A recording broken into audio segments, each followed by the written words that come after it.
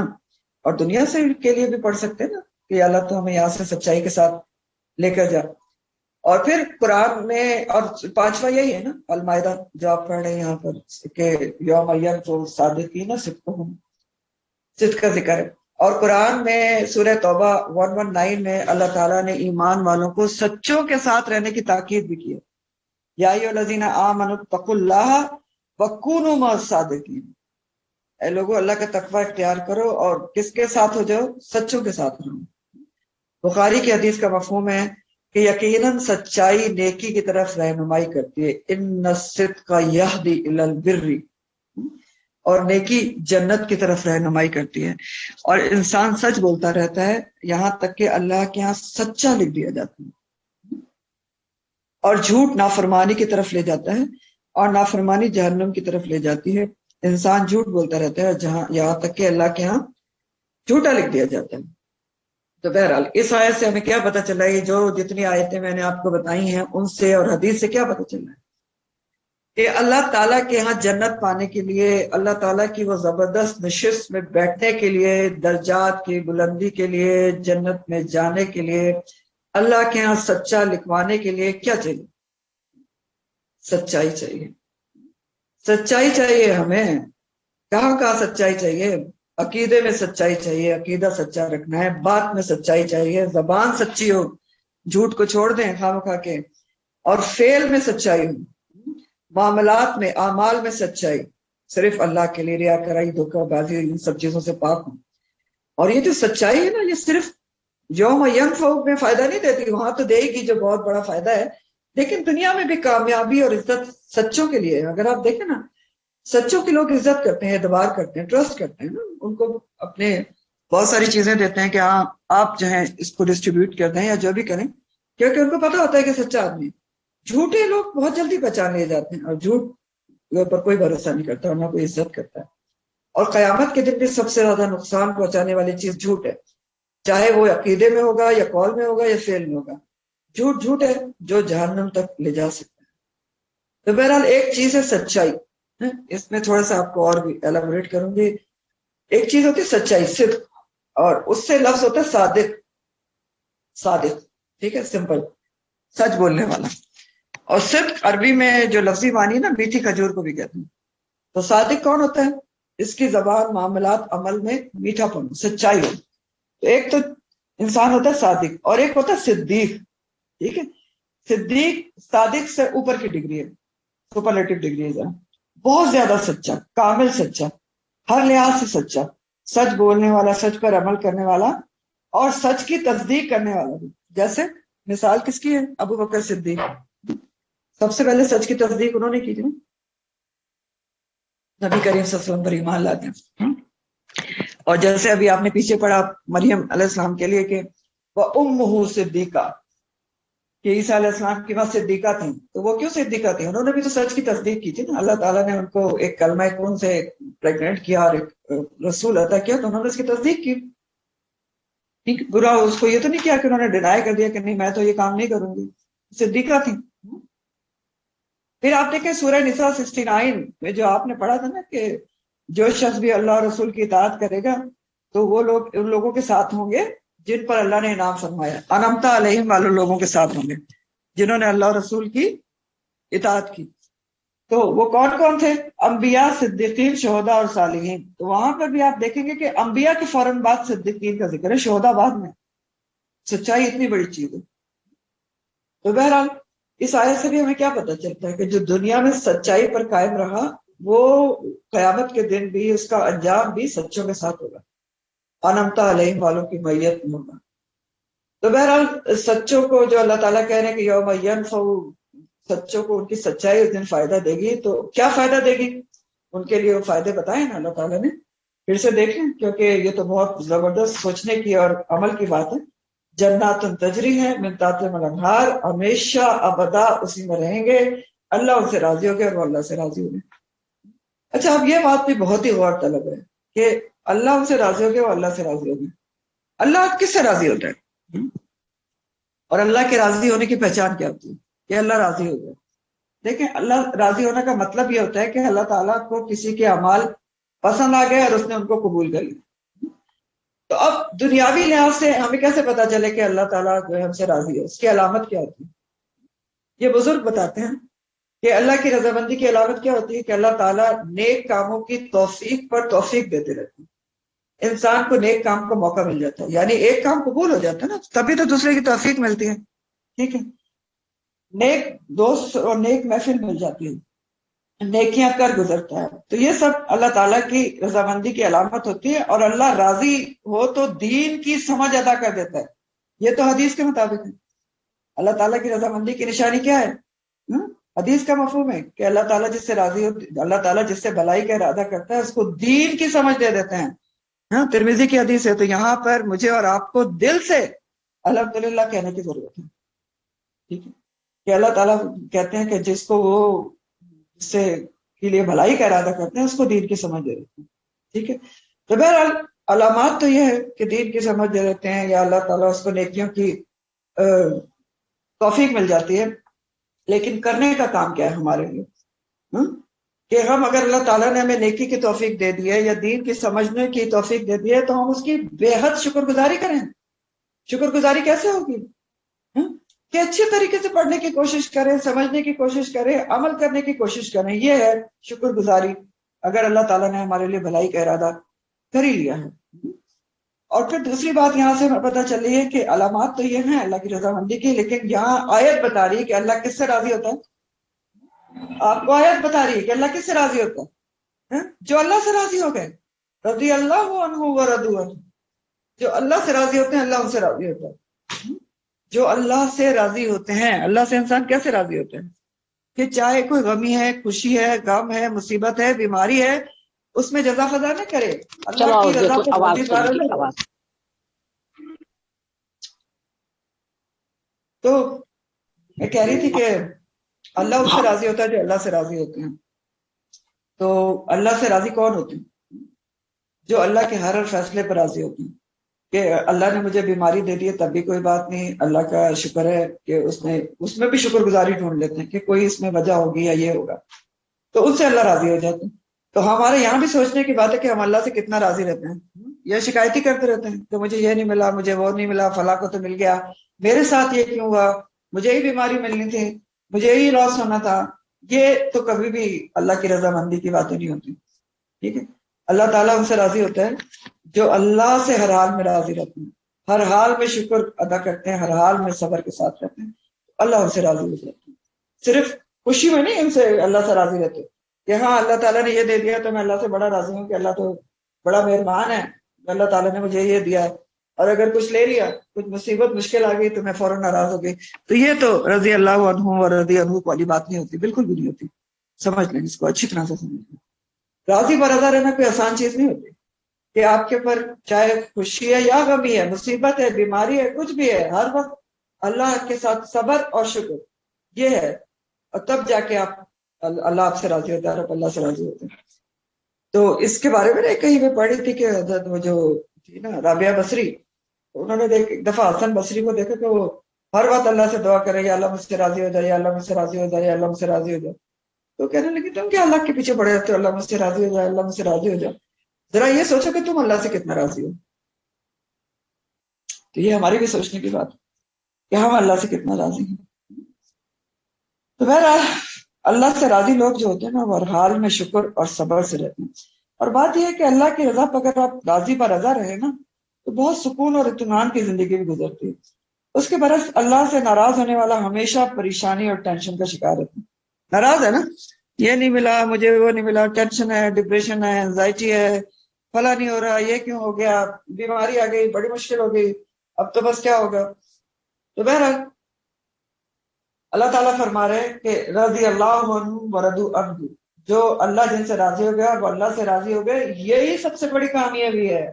ذالک الفوز العظیم، اس سے بڑی کامیابی ہے ہی نہیں کہ اللہ تعالیٰ کسی سے راضی ہو جائے اور راضی ہو کر اس کو اپنی رحمت سے جنت میں داخل کر دے، آگ سے بچا کر.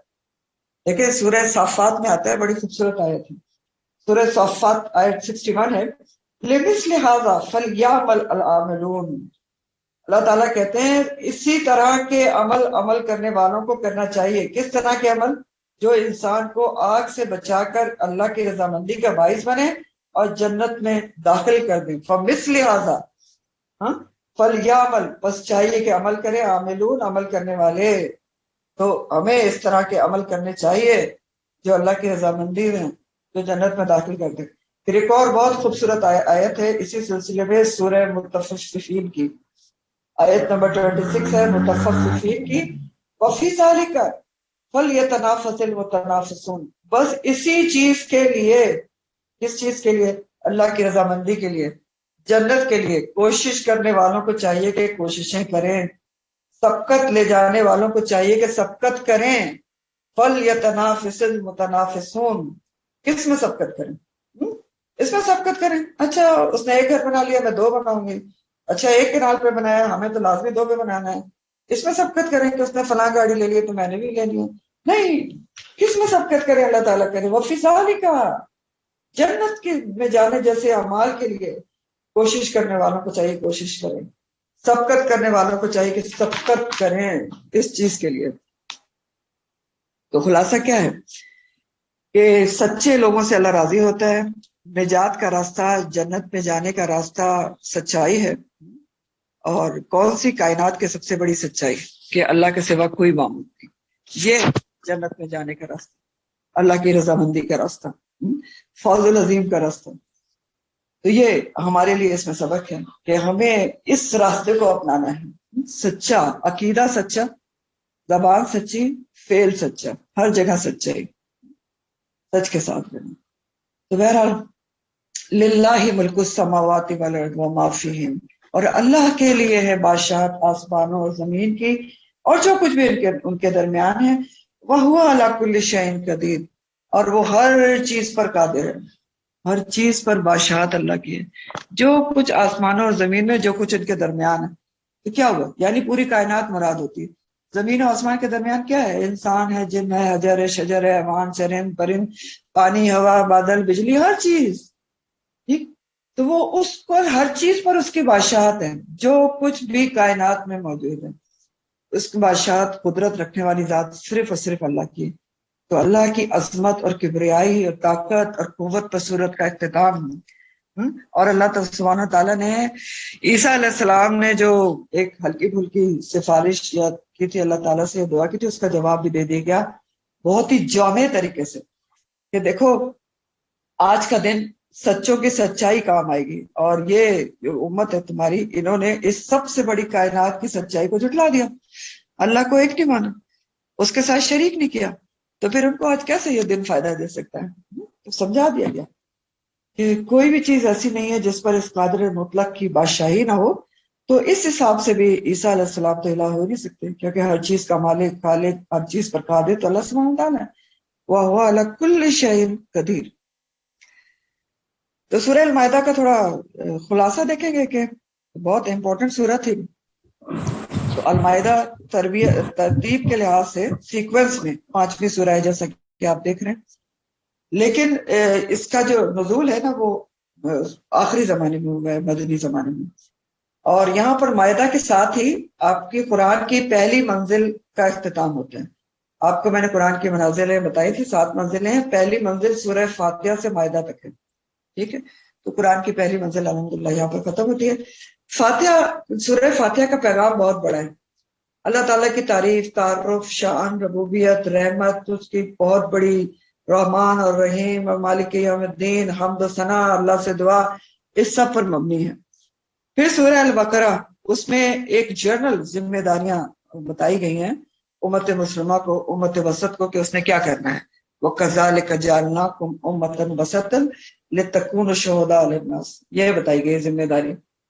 اتنی عربی تو اب آپ سمجھتے ہی ہوں گے نا کہ تم کو امت وسط بنایا گیا تاکہ تم اللہ اور بندوں کے درمیان لنک بنو.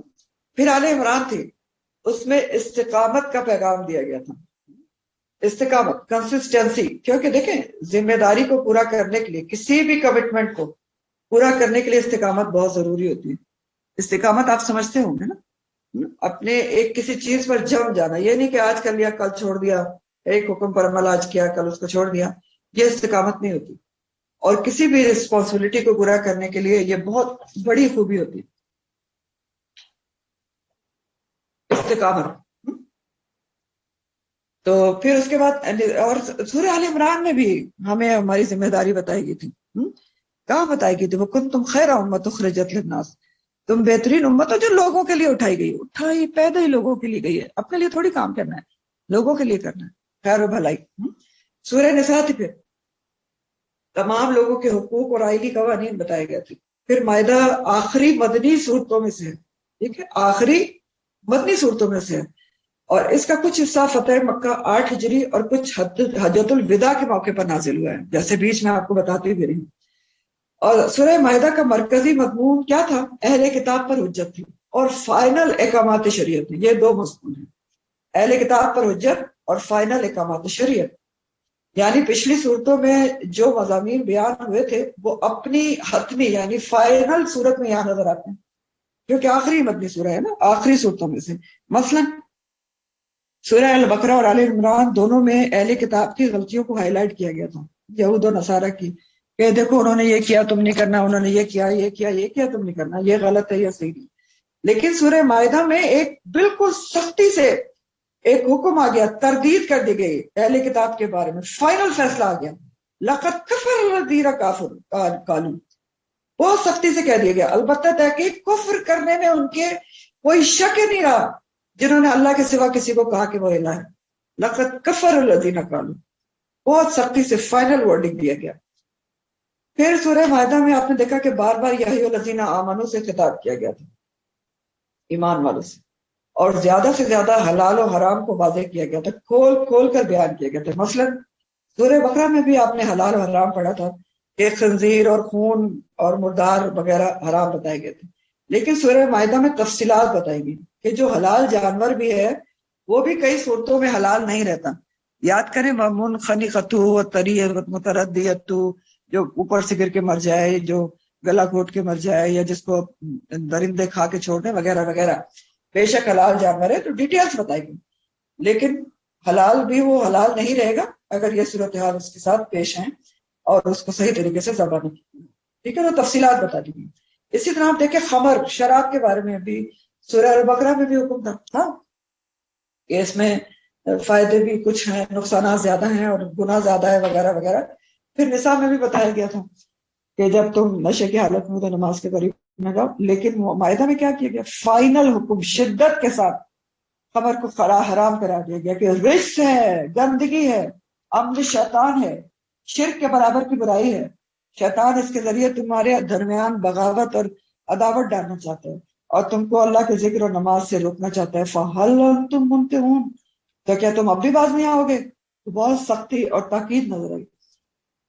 پھر کچھ احکامات شریعت جو پچھلی صورتوں میں بیان ہوئے تھے ان کو حتمی شکل دے دی گئی. جیسے اللہ تعالیٰ نے سورہ مائدہ میں آپ کو کیا کہا؟ اکملت لکم دینکم، آج کے دن تمہارا دین تم پر مکمل کر دیا گیا. اب کسی اضافے کی ضرورت نہیں ہے، دین مکمل ہے. ٹھیک، اکملت لکم دینکم. پھر دیکھیں کیونکہ سورت کو سورہ حلال و حرام بھی کہا جاتا ہے، ابھی تو سورہ مائدہ کو سورہ حلال و حرام بھی کہا جاتا ہے کیونکہ اس میں حلال و حرام بہت بتائے گئے نا، ٹیمپرری حرام بھی بتائے گئے ہیں اور بھی بہت. تو کھانے پینے میں بھی بتایا گیا اور عام معاملات میں بھی بتایا گیا کہ حلال کیا ہے اور حرام کیا ہے. اللہ تعالیٰ نے بتایا نا کہ لا تحرموا الطیبات، بلا وجہ کے لیے طیب چیزوں کو اپنے پر حرام نہ کرو، پڑھا نا. اسی طرح آپ دیکھیں طہارت کے حوالے سے بھی بہت سارے احکامات دیے گئے، وضو کے متعلق اور تیمم کے متعلق اور غسل کے متعلق فائنل احکامات دیے گئے. پھر اسی طرح عہدوں اور قسموں کے بارے میں بتایا گیا، یا ایھا الذین آمنوا اوفوا بالعقود، اپنے عہدوں کو پورا کیا کرو. قسموں کے بارے میں بتایا گیا، قسم کا کفارہ بتایا گیا، قسم کی حفاظت کیا ہوتی ہے، بہت انفارمیشن سے. پھر گواہیوں اور عدل کو قائم رکھنے کی ہدایت کی گئی، یہ دلو ہوا اقرب للتقوی، اور بتایا گیا تھا وہاں کسی کی دشمنی بھی شناعان، وہ بھی عدل کے آڑے نہیں آنا چاہیے، عدل ہر حال میں کرنا چاہیے چاہے دشمنی سامنے کی نہ ہو۔ تو اگر دیکھا جائے تو شریعت کی ایک تکمیلی شکل، مکمل شکل اس صورت میں نظر آتی ہے کہ اللہ تعالیٰ نے جو شریعت دی ہے وہ اس کی حکمت پر مبنی ہے۔ اگر کوئی چیز حلال ہے تو اس میں بھی حکمت ہے، اگر حرام ہے تو اس میں بھی حکمت ہے، اور اگر بعض صورتوں میں حلال چیز حرام ہے تو وہ بھی حکمت پر مبنی ہے۔ بعض صورتوں میں حلال چیز کو حرام کیا گیا نا، حالت حرام میں خشکی کا شکار حرام، تو اس میں بھی حکمت ہے۔ تو اللہ تعالیٰ یعنی جو شریعت دیتے ہیں، جو دین ہمیں دیا ہے وہ اس کی حکمت پر مبنی ہے، اس لیے ہمارا کام کیا ہے، بس سمینا ہوتا نا کا رویہ ہے۔ اور بات یہ کہ دیکھیں عام طور پر جو شریعت یا دین اللہ تعالیٰ بھیجتے ہیں اس کے مقاصد جو بیان کیے ہیں نا علماء نے، وہ 5 بیان کیے کہ شریعت یا دین بھیجنے کے 5 مین گولز ہوتے ہیں۔ وہ 5 مقاصد کیا ہیں؟ نمبر 1 ہے دین کی حفاظت، دین کی حفاظت کرنا۔ نمبر 2 ہے جان کی حفاظت۔ نمبر 3 ہے عقل کی حفاظت۔ نمبر 4 عزت کی حفاظت، اور نمبر 5 مال کی حفاظت۔ تو ان 5 چیزوں کو محفوظ کرنے کے لیے احکامات بھیجے گئے ہیں، اگر ان کی حفاظت نہ کی گئی تو زندگی کا قیام مشکل ہے۔ اب سب سے پہلے دین کی حفاظت کے لیے بتایا گیا ہے کہ اکملت لکم دینکم، تمہارے پاس مکمل دین آ گیا ہے، اس کو سنبھالو۔ اگر تم نے اس کی حفاظت نہیں کی اور اس میں بیکار کے اضافے کیے یا دین کو پھیلانے کی کوشش نہیں کی تو اللہ تعالیٰ نے بہت سختی سے کہا تھا کہ اللہ تعالیٰ کوئی اور لوگوں کو لے آئے گا، ہاں، اور وہ تو دین کا کام کریں گے اور وہ دشمنوں کو شدید ہوں گے، آپس میں بہت مہربان ہوں گے۔ تم نے کام نہیں کرو گے تو اللہ کا کچھ نہیں جائے گا، وہ دوسرے لوگوں کو لے آئے گا۔ جاہدو فی سبیلی کی اہمیت بتائی گئی تھی، وہ لوگ جو اللہ تعالیٰ لے کر آئے گا ان کی مین خوبی بتائی گئی تھی کہ وہ اللہ کی راہ میں اٹموسٹ ایفرٹس کریں گے، جاہدو فی سبیلی کریں گے۔ تو بہت اہمیت بتائی گئی کہ جاہدو فی سبیلی ہر کسی نے کرنا ہے، ہر کسی کو کرنا ضروری ہے کہ دین کو جاننے میں، اس کو پھیلانے میں، اس کو بتانے میں ایفرٹس کرے، سب کچھ کھپائے، اپنی جان کھپائے، مال کھپائے، اپنی اسکلز کو کھپائے، اپنے ٹائم کو لگائے۔ پھر اسی طرح جان کی حفاظت کے لیے بتایا گیا کہ جس نے ایک نفس کو بلا نفس کے قتل کیا یا فساد کے لیے قتل کیا تو گویا اس نے پوری انسانیت کا قتل کر دیا۔ عقل کی حفاظت کے لیے کیا بتایا گیا کہ شراب اور جوا ممنوع قرار دیا گیا، کیونکہ خمر سے عقل ماری جاتی ہے، اور جب عقل ہی ڈک جائے تو انسان اور حیوان میں فرق نہیں رہتا۔ عزت کی حفاظت کے لیے کیا بتایا گیا تھا کہ نکاح کرنا چاہیے، قاعدے میں نکاح میں لانے والے بنو، محسنینہ بن کے نکاح کرو، غیر مصافحینہ، اور وہ ساری نکاح کی شرائط بتائی گئی تھی۔ یہ عزت کی حفاظت کا طریقہ تھا۔ مال کی حفاظت، چوری چاہے مرد کرے یا عورت کرے ہاتھ کاٹ دو۔ پھر 2 واقعات بھی بیان ہوئے تھے بڑے بڑے، بنی اسرائیل کو کس طرح وادی طیب میں سزا کے طور پر بھٹکتے رہے، اور آدم کے 2 بیٹوں کا قصہ بھی بیان ہوتا ہے جس میں بہت سارے اسباق تھے۔ اختتام بہت زبردست ہے، اور ابتدا اور اختتام میں ایک لنک اور ربط بھی ہے، کیونکہ شروع ہوا تھا کہ یا ایھا الذین آمنوا اوفوا بالعقود، اے لوگوں جو ایمان لائے ہو اپنے وعدوں اور عہدوں کو پورا کرو، چاہے وہ اللہ سے ہوں یا بندوں سے ہوں۔ لیکن یہ کب ہوگا کہ انسان اپنے ایمان والے اپنے عہدوں اور وعدوں کو پورا کرے، چاہے اللہ سے ہیں یا لوگ بندوں سے ہیں؟ جب سچائی ہوگی، قول میں، فعل میں، عقیدے میں سچائی ہوگی تو تبھی تو یہ سارے عہد معاہدے پورے ہوں گے۔ تو آپ دیکھیں کہ اس کا پہلی آیت میں اور آخری جو آیات ہے اس میں پورا ایک لنک موجود ہے۔ اوفو بالعقود کی بات کی گئی تھی اور بتایا گیا کہ سچائی سے ہی یہ کام ہو سکتا ہے۔ تو سچائی اصل چیز اور صفت ہے جو زبردست کامیابی دلا کر جنت کو پہنچاتی۔ یہ تھی آپ کی سورہ المائدہ۔ ابھی ٹائم ہے تو میں سورہ الانعام کے بارے میں تھوڑا سا انٹروڈکشن دینا چاہوں گی۔ اللہ اکبر، اللہ اکبر، لا الہ الا اللہ، اللہ اکبر وللہ الحمد۔ سورہ الانعام نیکسٹ سورت ہے جو آپ پڑھیں گے۔ الانعام نام کی جمع ہے، اونٹ کو بنیادی طور پر نام کہتے ہیں لیکن مویشی جانوروں کو نام کہا جاتا ہے، الانعام کہا جاتا ہے۔ سورہ الفاتحہ سے المائدہ تک جیسے میں نے آپ کو پہلے بتایا، پہلا سورتوں کا گروپ ختم ہو گیا، دوسرا شروع ہو رہا ہے، اور دوسرے گروپ کی جو پہلی 2 صورتیں ہیں نا، الانعام اور الاعراف مکی ہیں، اور اس کے بعد سورہ توبہ اور الانفال مدنی ہیں۔ ابھی تک جو آپ نے 5 صورتیں پڑھی ہیں اس کا کیا ہے، آپ کو پتہ ہے کون سی مکی ہے اور کون سی مدنی ہے؟ صرف سورہ فاتحہ جو ہے وہ مکی تھی، اس کے بعد کی جو 4 صورتیں تھیں، سورہ بقرہ، سورہ آل عمران، سورہ نساء، سورہ مائدہ، یہ سب مدنی صورتیں تھیں. تو یہ جو مکی اور مدنی صورتیں، ابھی آپ سورہ الانعام پڑھنے جا رہے ہیں، انشاءاللہ اگلی دفعہ شروع کریں گے، ابھی ایک انٹروڈکشن ہے، وہ مکی ہے. یعنی پچھلی 4 صورتوں سے اس کا اسلوب بالکل مختلف ہوگا، کیونکہ مکی صورتوں کا انداز مدنی صورتوں سے مختلف ہی ہوتا ہے. تو کیا فرق ہوتے ہیں؟ نمبر 1، مکی صورتوں میں عقائد اور ایمانیات پر توجہ دی گئی ہے. یعنی نیا نیا اسلام آیا تھا نا، تو عقائد اور ایمانیات پر توجہ دی گئی ہے. توحید کی دعوت ہے اور شرک کی نفی ہے کہ شرک نہ کرو، شرک کی نفی ہے اس کے اندر. پھر اسی طرح آپ صلی اللہ علیہ وسلم پر ایمان لانے کی دعوت ہے اور آپ کے انکار کی نفی ہے. مکی صورتوں کی خصوصیات بتا رہی ہوں آپ کو، ٹھیک ہے، اور فرق بتا رہی ہوں مکی اور مدنی کا. پھر اسی طرح جو ہے عقیدہ آخرت کا بہت زیادہ ذکر ہے، یاد دہانی کرائی گئی ہے تاکہ اس دن کی تیاری کی جا سکے. جو مدنی صورتیں ہوتی ہیں نا، اس میں آپ نے دیکھا کہ یا ایھا الذین آمنو سے بہت خطاب ہے، کیونکہ نیا نیا لوگ جو ایمان لائے تھے ان کو بہت ساری چیزیں بتانی تھی کہ آپ نے یہ چیزیں کرنی ہیں اہل ایمان ہونے کے ناطے. اور اہل کتاب سے بھی خطاب تھا، جو لوگ اہل کتاب ہیں ان سے بھی خطاب تھا. جبکہ مکی صورتوں میں انداز جو ہے بالکل مختلف ہوگا. یا ایھا الناس سے خطاب ہے، لوگوں سے، جنرل لوگوں سے خطاب ہے. اور مخاطبین اولین جو ہے وہ مشرکین مکہ ہیں، ان پر اتمام حجت کی گئی ہے جو مکی صورتیں ہوتی ہیں. یعنی ڈائریکٹ خطاب جو ہوتا ہے نا، اول خطاب. ویسے تو ہر دنیا کے جو بھی شرک کرے گا اس سے خطاب ہے، لیکن ایک ہوتا ہے نا مخاطبین اولین، اول طور پر جن سے خطاب کیا جاتا ہے، تو وہ کون ہے؟ مشرکین مکہ ہیں. پھر مکی صورتوں میں براہ راست مسلمانوں سے خطاب کرنا، یا ایھا الذین آمنو آپ کو نہیں ملے گا، کب ملے گا؟ منافقوں کا ذکر ہی نہیں ملے گا. کیوں؟ کیونکہ مکہ میں منافقت جیسی چیزیں نہیں تھی، وہ منافق نہیں تھے نا. منافقت تو مدینہ جا کے وجود میں آئی تھی. مشرکین مکہ میں دو رخا پر نہیں تھا، کافر تھے تو کافر تھے. پھر اسی طرح مدنی صورتوں میں احکامات شریعت بیان ہوئے ہیں، جیسے آپ نے دیکھا بھی. مکی صورتوں میں اخلاقیات کے بارے میں آیات ہیں. مکی صورتوں میں اللہ تعالیٰ انبیاء اور رسولوں کے واقعات بھی بیان کرتے ہیں کہ کس طرح، مکی صورتوں میں جو آپ پڑھنے جائیں گے، کہ کس طرح قوموں نے جھٹلایا اور پھر ان کا کیا حال ہوا. تو اس طرح انسان کا عقیدہ مضبوط ہوتا ہے اللہ پر، یوم آخرت پر، اور آپ صلی اللہ علیہ وسلم پر، اور انسان کے اعمال درست ہوتے ہیں. پھر آپ دیکھیں گے کہ مکی صورتوں میں سمجھانے کے 2 طریقے استعمال کیے ہیں. وہ 2 طریقے کیا ہیں؟ ایک کو کہتے ہیں تذکیر بھی آلائی اللہ.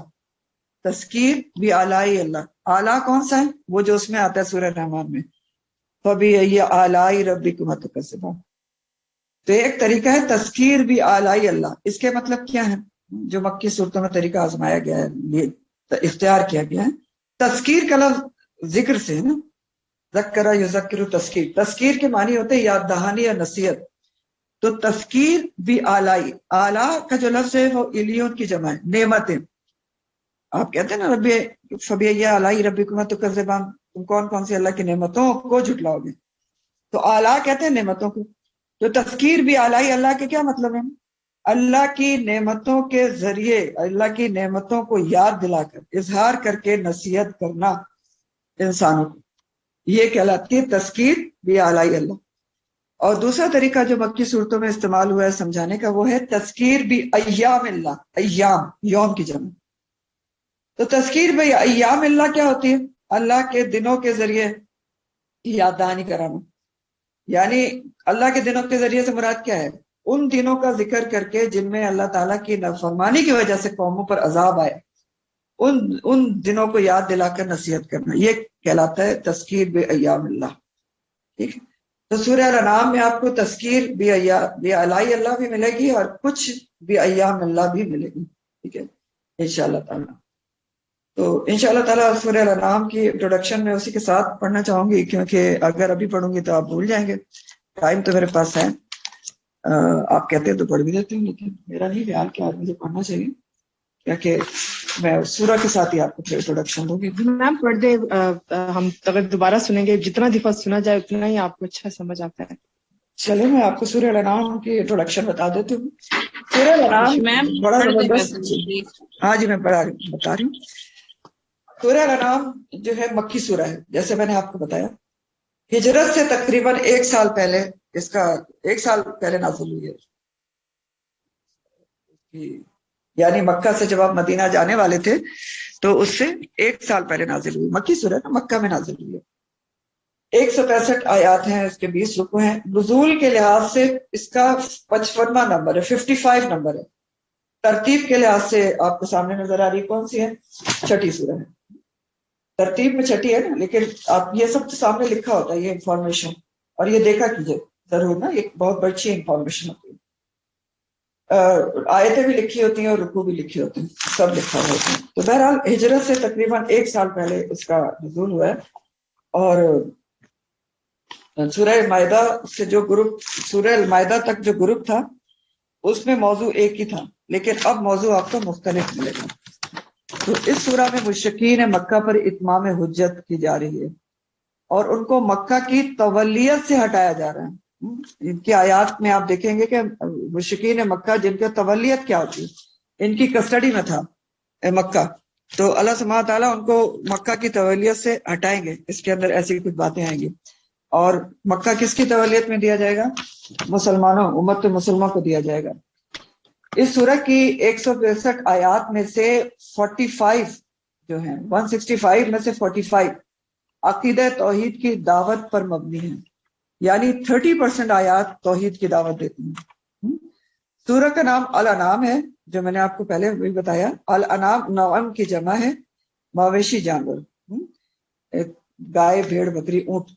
تو کیوں اس کا نام الانعام ہے؟ کیونکہ اس میں ذکر ہوگا کہ کس طرح اہل مکہ نے مویشیوں اور کھیتیوں میں سے بتوں کے حصے مقرر کیے ہوئے تھے، اور کس طرح کے عجیب شرک میں گرفتار تھے۔ تو مویشیوں کی حرمت اور حلت کا بیان ہوگا۔ پھر اس کی بہت اہم خصوصیات ہیں، 1-2 سورہ الانعام کی خصوصی صورت ہے۔ اس کی ایک خصوصیت یہ ہے جو ابن عباس کے مطابق بھی ہے کہ یہ جو سورہ ہے نا، پوری سورہ الانعام، اس کی صرف 6 آیات کے علاوہ 91، 92، 93، 151، 152 اور 153، یہ 6 آیات کے علاوہ باقی پوری سورت، ساری آیات ایک ہی رات میں نازل ہوئی ہیں۔ یہ اس کی خصوصیت ہے۔ ترمذی کی روایت میں آتا ہے، حضرت انس سے روایت ہے کہ سورہ الانعام کے نزول کے ساتھ فرشتوں کا ایک گروہ نازل ہوا تھا، اور ان سے مشرق اور مغرب کا افق بھر گیا تھا، اور ان کی تسبیح میں ایک گونج تھی، اور تسبیح وہ پڑھ رہے تھے سبحان اللہ و بحمدہ، جس سے آسمان پر ہنگامہ تھا، اور نبی کریم صلی اللہ علیہ وسلم بھی یہ تسبیح پڑھ رہے تھے۔ تو بہت زبردست فضیلت ہے، کیونکہ دیکھیں زیادہ تر صورتیں یا آیات کون لے کر آتا تھا؟ جبرائیل علیہ السلام اکیلے لے کر آتے تھے، لیکن اس کے ساتھ فرشتوں کا ایک گروہ لے کر آیا تھا۔ تو حضرت ابن عباس کے مطابق 70,000 فرشتے اس صورت کو لے کر جبرائیل علیہ السلام کے ساتھ اترے ہیں۔ تو سورہ الانعام تقریباً 70,000 فرشتوں کی تسبیح اور تحمید کے ساتھ اتری ہے۔ تو سوچنے کی بات ہے کہ اتنی اہمیت کیوں ہے اس صورت کی؟ اس لیے ہے کہ میں نے ابھی آپ کو بتایا نا کہ اللہ کی توحید کا عظیم پیغام ہے، دلائل سے توحید بیان کی گئی ہے، شرک کی تردید ہے۔ اور اسما بنت یزید کہتی ہیں کہ سورہ الانعام اتر رہی تھی اور میں نبی کریم صلی اللہ علیہ وسلم کی اونٹنی کی باگ تھامے ہوئی تھی۔ وہ کہتی ہیں اونٹنی پر اتنا بوجھ تھا کہ بوجھ سے اونٹنی بیٹھ گئی اور لگتا تھا کہ اس کی ہڈیاں ٹوٹ جائیں گی۔ اب ہمارے سوچنے کی بات یہ ہے کہ کچھ آیات یا ایک سورہ کا اتنا بوجھ تھا، اتنی مشقت تھی کہ آپ صلی اللہ علیہ وسلم پر تو بوجھ تھا ہی نا، جو شفٹ ہوا اونٹنی کے اوپر۔ اور یہ بوجھ کیا تھا؟ یعنی آپ حضرت عائشہ بھی کہتی نا کہ کوئی قرآن کی وحی اتر رہی ہوتی تھی تو شدید سردی میں بھی آپ کے ماتھے پر پسینہ آ جاتا تھا، پسینے سے شراب ہو رہے تھے۔ یہاں پر دوسری مثال دی جا رہی ہے کہ اونٹنی پر اتنا بوجھ تھا کہ جیسے اس کی ہڈیاں ٹوٹ جائیں گی۔ تو یہ ایک سورہ یا کچھ آیات کا بوجھ تھا، اتنی مشقت آپ نے اٹھائی ہے، اور آپ کے اوپر پورا قرآن اترا ہے 23 سال تک، انسان ہی تھے نا۔ تو ہمارے لیے اس میں کیا لیسن ہے؟ آپ سوچیں، قرآن پڑھنے پڑھانے والوں کے لیے کیا لیسن ہے؟ ہماری تھوڑی سی طبیعت خراب ہوتی ہے، ہم کہتے ہیں آج کلاس چھوڑ دو، ٹھیک ہے؟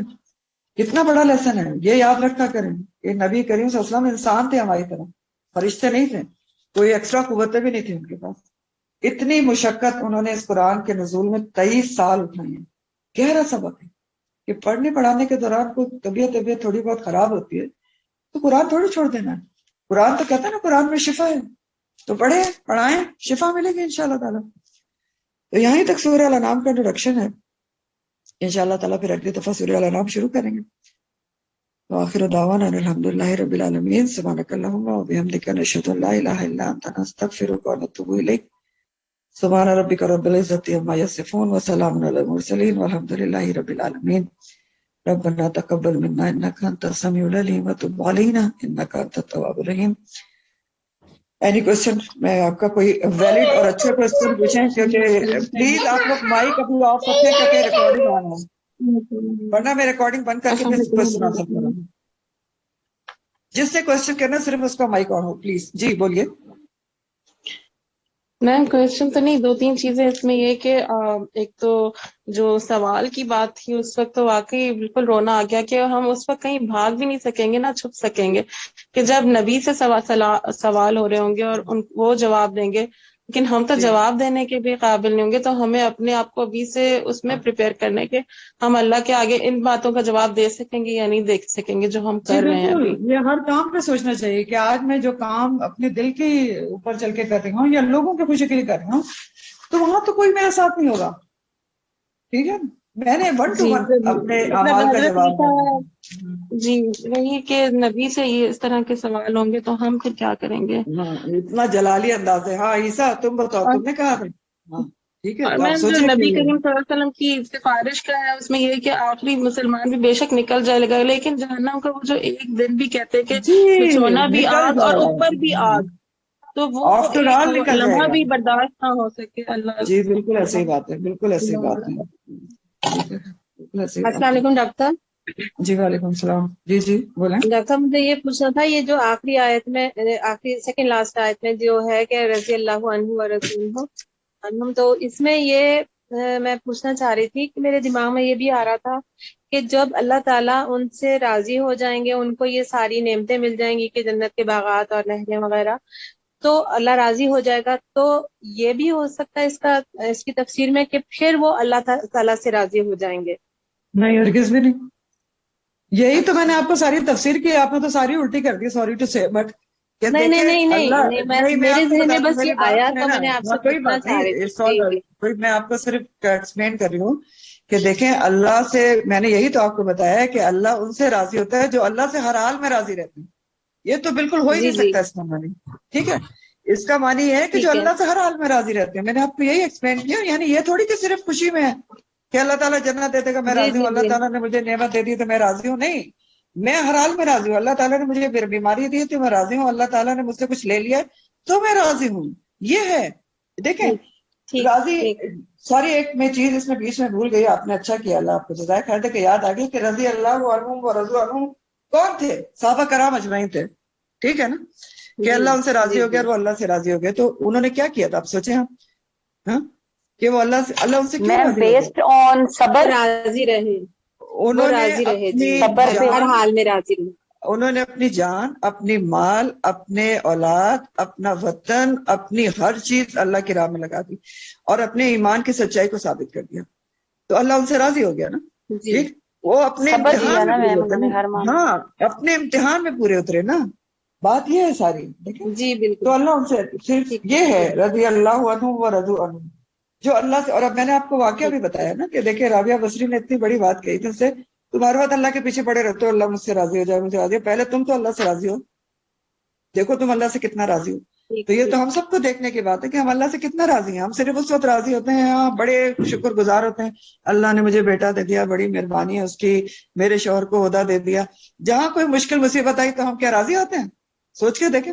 ہم کہتے ہیں یار میں نے کیا کیا، میں تو قرآن میں پڑھتی تھی، سب کچھ کرتی تھی. وہیں پہ واہ ویلا شروع ہو جاتا ہے یا رونا دھونا شروع ہو جاتا ہے. یا وہی تو یہ بھی کرتے ہیں. دیکھو میں تو بڑا صدقہ بھی دیتی تھی، میں تو قرآن بھی پڑھتی ہوں، پھر میرے کے خیالات بھی آتے ہیں. تو یہ راضی ہونا نہیں ہوتا. ٹھیک ہے، پھر اللہ کی رضامندی بہت بڑی چیز ہے، وہ آسانی سے تھوڑی ملتی ہے آپ کو. ٹھیک ہے، تو اس کا مجھے پوچھنا تھا کہ میں مجھے پوچھنا تھا کہ جب آپ بتا رہی تھی کہ جب اللہ کے نبی پر وحی نازل ہوتی تھی تو ان کے پسینے چھوٹ جاتے تھے، جو حضرت عائشہ رضی اللہ عنہا جی بالکل، یہ بخاری کی حدیث ہے. تو جی میم، تو میں یہ پوچھ رہی تھی کہ کیا وہ بوجھ کی وجہ سے ہوتا تھا یا پھر اس وجہ سے کہ وہ آیا حکم احکام اتنے سخت ہوتے تھے کہ وہ ہارڈ ہوتی تھی بہت، وحی کا نزول بہت ہارڈ ہوتا تھا. دیکھیں پوری بخاری کی شروع میں کتاب الوحی میں پوری ڈیٹیل ہے کہ نبی کریم صلی اللہ علیہ وسلم کہتے ہیں کہ مجھ پر وحی کبھی گھنٹی کی شکل میں ہوتی تھی جو مجھ پر بہت بھاری ہوتی تھی، گراں گزرتی تھی، اور جب وہ ختم ہوتی تھی تو میم یہ بھی تو ہم پڑھ چکے آیت ہیں یاد آ جاتی. ٹھیک ہے نا، میم جیسے نا پہاڑ جو ہے وہ بھی کمبل جو پہاڑ اوڑھ پہ لیتے بھی، ہیں وہ اس میں. ہاں جی بالکل آپ صحیح کہہ رہی ہیں پہاڑ کہ پہ اللہ بھی تعالیٰ نے نازل کہا ہے ہوتا تو وہ بھی. ہاں بالکل، جزاک اللہ خیر، کہ اللہ تعالیٰ نے کہا کہ قرآن ایسی چیز ہے اگر ہم پہاڑ پہ نازل کرتے تو کیا ہوتا، خشیًا متصدعاً، وہ ٹکڑے ٹکڑے دب جاتا، ٹکڑے ٹکڑے ہو کے اڑ جاتے. تو ظاہر ہے کہ وحی کا نزول آپ کے اوپر بہت سخت ہوتا تھا، یہ تو بہت جگہ ہوتا ہے. تو اور ٹیچر یہ تو یہ اللہ تعالیٰ نے پورے آپ قرآن کو پاک ہمت کا یہ اتنی معاملہ. دی تھی میم. جی سوری، ہاں جی پورے قرآن پاک اسی طرح نازل ہوا. اللہ اچھا تو یہی تو سوچنے کی بات ہے. دیکھیں یہی یہ بہت ویلڈ پوائنٹ ہے کہ قرآن کے نزول میں اللہ سبحانہ تعالیٰ نے 23 سال لگائے، نبی کریم صلی اللہ علیہ وسلم نے اتنی مشقت اٹھائی، تو کیا یہ اس لیے نازل ہوا ہے کہ ہم اس کو صرف عربی میں پڑھ لیں، اس کو سمجھے بھی نہیں؟ اتنی محنت آپ نے، اتنی مشقت، اتنے پتھر کھائے، اتنی مشکلات، اتنی گراں وحی، تو آپ نے سب اس لیے کیا کہ ہم صرف اس کو عربی میں پڑھیں، اندھا دھن، کچھ ہمیں سمجھ میں نہ آئے اور اسی طرح دنیا سے چلے جائیں؟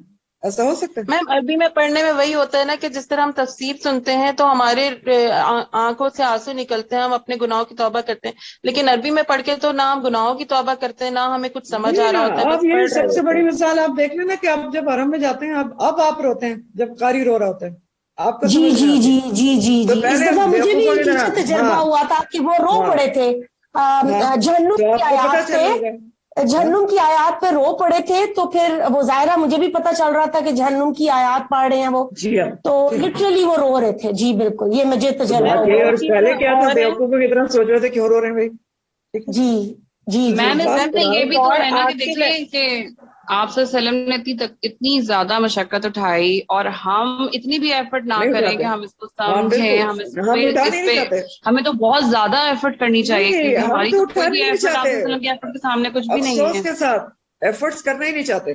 صرف قرآن ایک ایسی چیز ہے جس کے لیے ہم ایفرٹس کرنا نہیں چاہتے. دنیا صحیح کی کہہ رہی ہیں کوئی میم. کورس ہو، کوئی میم وہ ڈپلوما جو ہو، مہجورہ اس کے والی لیے آیت ایفرٹس ہے نا کرنا. کہ قرآن کو ہم نے پس سے پشت ڈال کے جو رکھا ہوا تھا اس کے بارے ہاں میں جی جب وہ بالکل، ہوگا تو نبی کریم صلی اللہ علیہ وسلم شکایت کریں گے. نا.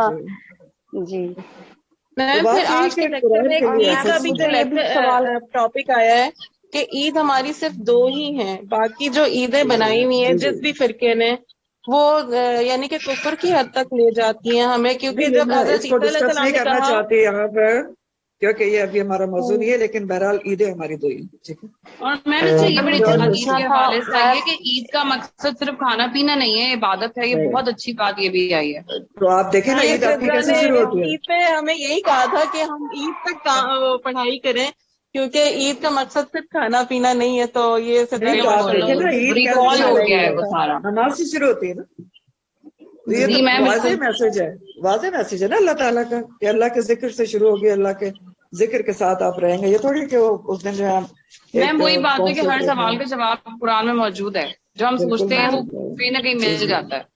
جی بالکل جی ڈاکٹر صاحب پہلے تو میں ابھی کہنا جو چاہ آپ رہی کی تھی وہ کے بارے میں کہ آپ پتا چلا ہے کہ کیسے عبادت کرنی ہے چاند رات میں. پہلے ہمیں پتہ ہی نہیں تھا اس بات کا، ہم تو بس مہندی اور چوڑی. بالکل صحیح کہہ رہی لیکن ہیں، یہ ورنہ مجھے پھر بہت 4 راتوں کے اندر سارا کیا کرایا ضائع جی کر دیتے میم تھے. اب پتا چلا کہ چاند رات تو ہے ہی نہیں، کہیں پہ ایگزسٹ ہی نہیں کرتی، چاند رات میم تو بہت ہے ہی شرم نہیں. آتی ہے جس لیلۃ طرح پہلے الجائزہ ہوتی گزرا وقت. ہے، لیلۃ الجائزہ ہوتی ہے. جی ڈاکٹر صاحب میم ایک مجھے تو جب مجھے آپ یہ یہ کہنا آیات تھا پڑھا رہی کہ تھی تو میرے ذہن میں صرف فجر کی آیات بھی آ رہی تھی، جو ان کی آخری ورسز ہے، وہ بھی اللہ تعالیٰ نے بڑی خوبصورتی سے اس میں بتایا ہوا ہے. تو مجھے ایک بات سمجھ آئی ہے کہ ہمارا اللہ سے راضی ہونا نہایت ضروری ہے. پھر ہمیں پتہ چلے گا ظاہر کہ ہے، اللہ تعالیٰ پھر ہی اللہ راضی یہ ہوگا. وہاں پہ ظاہر ہے. جی بالکل کہ ہم اگر اللہ سے راضی ہیں ہر حال میں، تو ہی ہم مطلب ہے بالکل کہ یہ اللہ تعالیٰ واضح ہم سے میسج راضی ہے. ہے، واضح میسج ہے جی شابش، بالکل کہ یہ ایک واضح اللہ کی میسج شاید ہے. شرط ہے، مشروط ہے کہ ہماری کسی کے رضا دراصل. مائک میں شور آ رہا ہے، جن کا شور آ رہا ہے وہ بند کرنے، صرف منظر ریحان ابھی جی بات کر رہی ہے. جی تو یہ مجھے اتنی اچھی بات سمجھ آئی ہے کہ بس ہمارا ایک امتحان ہے کہ اللہ تعالیٰ ہمیں مشکلوں میں ڈال کے یہی دیکھنا چاہ رہے ہیں کہ ہم اللہ سے ہر حال میں کتنا راضی رہتے ہیں. وہ جو آیتیں ہیں ڈاکٹر صاحب سورہ فجر کی آخری آیات وہ تو رلا دینے والی ہیں, بہت خوبصورت. جی جی جی جی کہ اللہ تعالیٰ ہمیں بالکل نفس مطمئنہ ہمیں بنائے. جنتی. جی جی جی کہ نفس مطمئنہ ہوں گے, ہر حال میں شاکر ہوں گے تو ہی جنت ہمارے لیے ہوگی, ورنہ راضیہ مرضیہ تبھی بنیں گے جب ہم نفس مطمئنہ ہوں گے, چاہے ہمیں اللہ تعالیٰ مشکل میں ڈال رہا ہے یا ہمیں آسانی میں ڈال رہا ہے.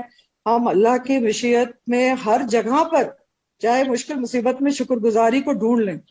یہ ہوتا ہے جی بالکل, کیونکہ شکر گزاری ایک ایٹیچیوڈ ہے, ٹھیک ہے نا, ایک ایٹیچیوڈ ہے, پورا ایٹیچیوڈ ہوتا ہے, شکر گزاری کو ڈھونڈا جاتا ہے. جی میں نے یہ بھی پڑھا تھا بتایا تھا میں جس طرح آپ کو اللہ تعالیٰ صحت مکمل طور پہ دے, لیکن جو بھی تکلیف آپ کو اللہ تعالیٰ نے دی ہے تو اس پہ آپ اس طرح راضی تھیں. آپ نے مجھے کہا کہ بس اللہ کے دیا ہوا ہے تو شکر گزاری ہے کہ میں کچھ کر سک رہی ہوں. تو میں اتنی حیران ہوئی کہ اتنی تکلیف میں بھی آپ کہہ رہی تھی, ورنہ ہم بخار میں بھی تھک جاتے ہیں. عائشہ یہ صرف کوئی میں کوئی اسپیشل نہیں ہوں, اللہ نہ کرے, وما توفیق الا باللہ ہوتی ہے, آپ ہمارے رول ماڈل تو ہے نا میم, جیسے ہم الحمدللہ. لیکن یہ ہے کہ ہمارے لیے تو اسپیشل ہے نا, دنیا میں تو آپ کو میں بہت زیادہ آپ ہماری تربیت کرتی ہیں, اس میں کہہ رہی ہوں بس اللہ تعالیٰ کرواتا رہے. بالکل صحیح بات ہے. اور یہ تو میں آپ کو اتنی بات ضرور کہوں گی, ایک بات ضرور آپ کو کہوں گی کہ دیکھیں میری طبیعت بہت بھی خراب ہوتی ہے لیکن کیونکہ قرآن شفا ہے.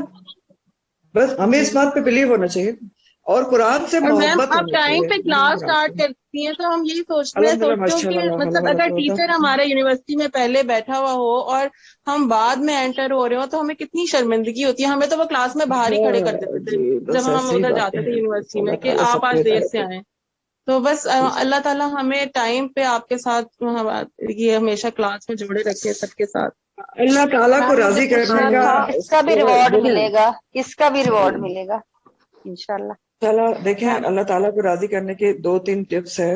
سب سے بڑی ٹپ تو یہ ہے کہ آپ قرآن کو پڑھیں اور اس پر عمل کریں. اللہ کا حکم جو آپ کے سامنے آتا ہے نا اس کے اوپر آپ عمل کریں گے فوراً اور کنسسٹنسی سے کریں گے تو اللہ راضی ہوگا انشاءاللہ تعالیٰ. جیسے کل آپ نے پردے کا حکم کا بارے میں بیان دیا, وہ میں صبح ہی سن رہی تھی, تو بس اللہ تعالیٰ ہمیں بھی استقامت دے اور توفیق دے, ہم اپنے پردے کو بھی اچھا کریں, جو بھی کر رہے ہیں اس پہ بھی استقامت دے. پردے کا جو معاملہ ہے نا, دیکھیں بچوں میں آپ کو بتاتا ہوں, جو پردے کا معاملہ ہے نا یہ بہت سیریس معاملہ ہے اور افسوس کے ساتھ اس کے ساتھ اتنی ہی مسلم خواتین کیجول ہے. ٹھیک ہے, کیونکہ بہت سیریس ہے. میں نہیں کہہ رہی, میں نے آپ کو آیات کل پڑھ کے سنائی تھی, اس کے اندر جو لوگ نہیں تھے وہ سورہ احزاب کی آیت پڑھ سکتے ہیں, آیت نمبر 59, سورہ نور کی آیت 31-30 پڑھ سکتے ہیں کہ کتنا واضح طور پر خواتین کو حکم ہے کہ وہ مردوں کے ساتھ اختلاط نہیں کر سکتی. اگر انہوں نے مردوں کے سامنے جانا ہے تو پورے پردے کے ساتھ جانا ہے. جو غیر محرم ہے, جو محرم ہے ان کے سامنے ستر پوشی کے ساتھ جانا ہے. ٹھیک ہے, محرم کے سامنے بھی ستر پوش لباس کے ساتھ جانا ہے. یہ سب ہے. تو اب اگر مسلم خاتون اس کی طرف توجہ نہیں کرتی تو وہ اللہ کو راضی کیسے کرے گی, یہ مجھے بتا دیں.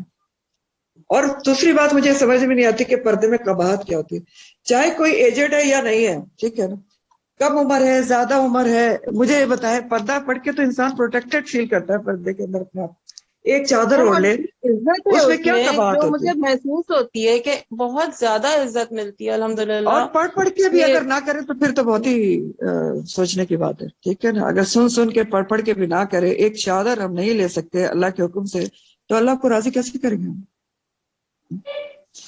میم اگر ہم لوگوں نے کسی کو یہ سورہ مائدہ کی جس میں ہم نے آیات پڑھی, بہت زیادہ نصارہ سے اللہ تعالیٰ نے خطاب کیا ان کو دین کی طرف بلانے کے لیے, تو میم اگر ہم لوگ وہ آیات کے جو عیسائی ہیں ان کو سنائیں تو میم کیا وہ ان کے لیے ہدایت کا باعث ہو سکتے ہیں؟ کیونکہ میم میں ہو سکتے ہیں, کیوں نہیں ہو سکتے, لیکن میم وہ آیات سنتے ہی نہیں ہے, جیسے وہ اپنے کان بند کر لیتے ہیں, کچھ ہینڈ فری لگا لی, کچھ اس طرح سے کچھ اور طرف کوشش کرنی چاہیے. دیکھیں نہیں ڈائریکٹ سنا ہے کوئی بات نہیں, میں نے بھی ایک دفعہ اپنی میٹ کو سنائی تھی کہ تم بیٹھو یہ میں پڑھ رہی ہوں تمہارے سامنے لکھا ہے, تم کو پڑھ کے سناتی ہوں. ٹھیک ہے, اب ہم نے اپنا کام کرنا ہے. دیکھیں میں نے ابھی آپ کو یہی کہا تھا نا, ہمارا کام کنوے کرنا ہے, کنورٹ کرنا نہیں. تو کنوے کرنا ہے, کنورٹ تو اللہ تعالیٰ کرتا ہے نا.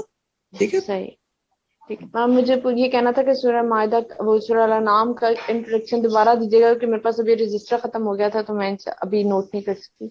اچھا ٹھیک ہے، دوبارہ آپ ریکارڈنگ سن لیں نا، ریکارڈنگ پہ کر لیں. پھر آپ کا ٹائم ضائع ہوگا.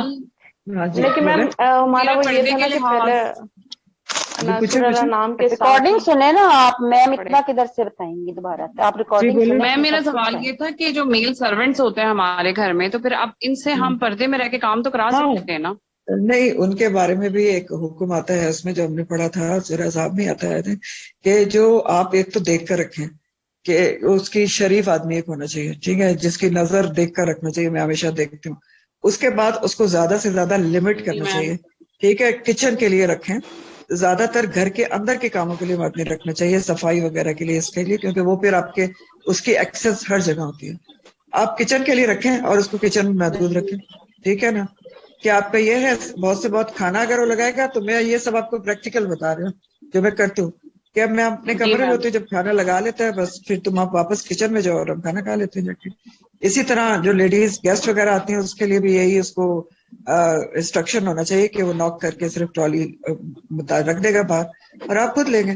تو ظاہر ہے اس طرح ہو سکتا ہے، اور اس میں یہ ریلیکسیشن ہے قرآن کی آیات میں کہ ایسا جو آپ کا سرونٹ ہے، جو شریف آدمی ہے، جس کو آپ جانتے ہیں، جو نظر اوپر نہیں اٹھاتا، تو اس کو رکھا جا سکتا ہے. لیکن اس کے ساتھ یہ ساری احتیاط ضروری ہے.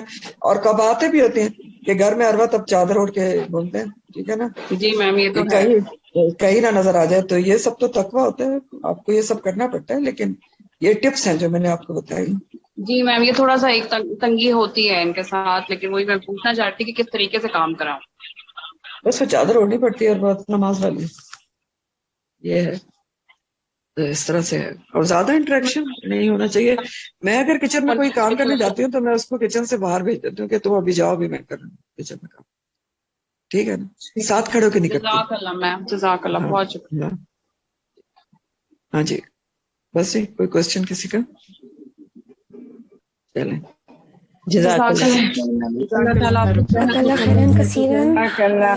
جی بہت شکریہ، جزاک اللہ. السلام علیکم ورحمۃ اللہ وبرکاتہ.